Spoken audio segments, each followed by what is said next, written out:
Hello, everyone. My name is Brian, and this is the Fieldwork assignment reflection, my first one, and I'm choosing to reflect upon a service activity that I participated with other congregates. Over this last weekend, it was a 4-day event, Thursday through Sunday. There were about 12 to 14-hour days, 20 congregates from various denominational backgrounds and faith communities from San Diego up to Los Angeles we got together and we went into Donovan State Prison for a presentation of the gospel.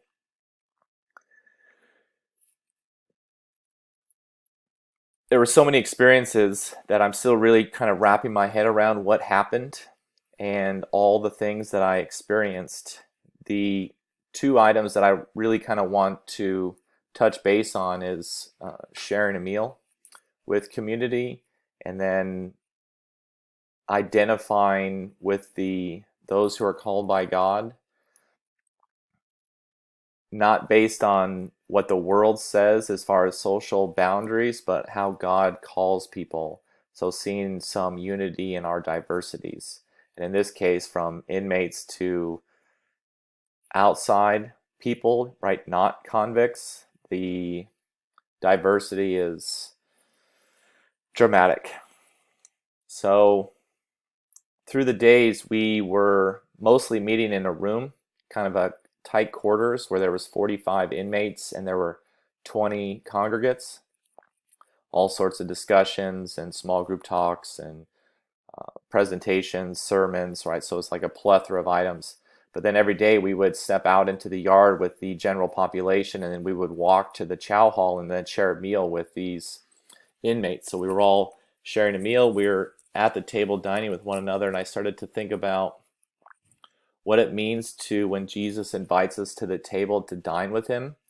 And that's kind of an open invitation to anybody and everyone. So my ideas of who is invited at the table before this experience was probably more of an idea that all people are welcome.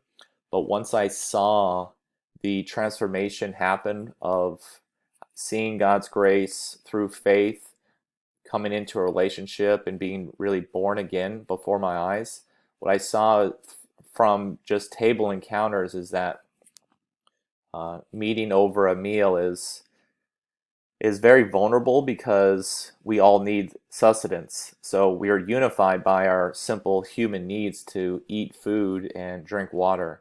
And then sitting down at a table sharing something that's with a people group, with prisoners in this case that are not unlike myself, I got to see their faces and look into their eyes and saw more or less kind of how God sees them as being called. So it was very humbling.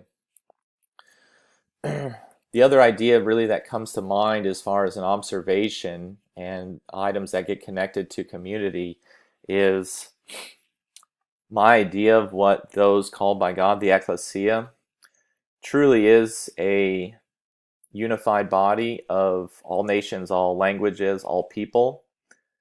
And we have a tendency to, and I would say we as in myself, but just people in general, build up walls around us and get comfortable in our comfort zones. And obviously that's one of the problems with being in comfort zones, is that they're comfortable and they're hard and it's awkward to get outside of those comfort zones. But I don't think that Jesus' invitation to love unconditionally as he loved the world keeps us confined in those comfort zones. So as we follow Jesus, we it takes time. And for my life, it's kind of a process of breaking down those barriers that I have built up to keep me in my comfort zones, to truly experience unconditional love. And seeing community outside of my comfort zone is really encouraging and empowering, because you start to identify that God's unconditional love is not based on society's notion of who or how people are treated. And prisoners, we know, are convicted felons and they're locked up, so they're they're told that they owe a price to society and that they're unworthy to re-enter for the most part until they do their time, and a lot of them are serving lifelong sentences. And I was reflecting with them during a discussion how Jesus' ministry was wrought with rejection and oppression, and how we as followers of Christ are, one of the ideas is to minister unto the least of these, so those who are rejected and oppressed by society. Jesus personally identifies with them, and there's hope in a world with walls and divides that are put up all around, that unconditional love transcends those walls and barriers. Now, for me, I went into the prison system truly on a hope of faith, of an experience. The Gospel of Matthew talks about the ministering unto the least of these when you visit somebody in prison, that you're actually visiting himself. So I really kind of went into the notion that I had no business being there, one, because I'm not a criminal, I don't know any criminals, but then two, seeking to encounter Christ as it's depicted in Scripture. So I'm just walking by faith in what I read and then attempting to put it into practice. And when I was doing that, it put me in a vulnerable situation of the unknown.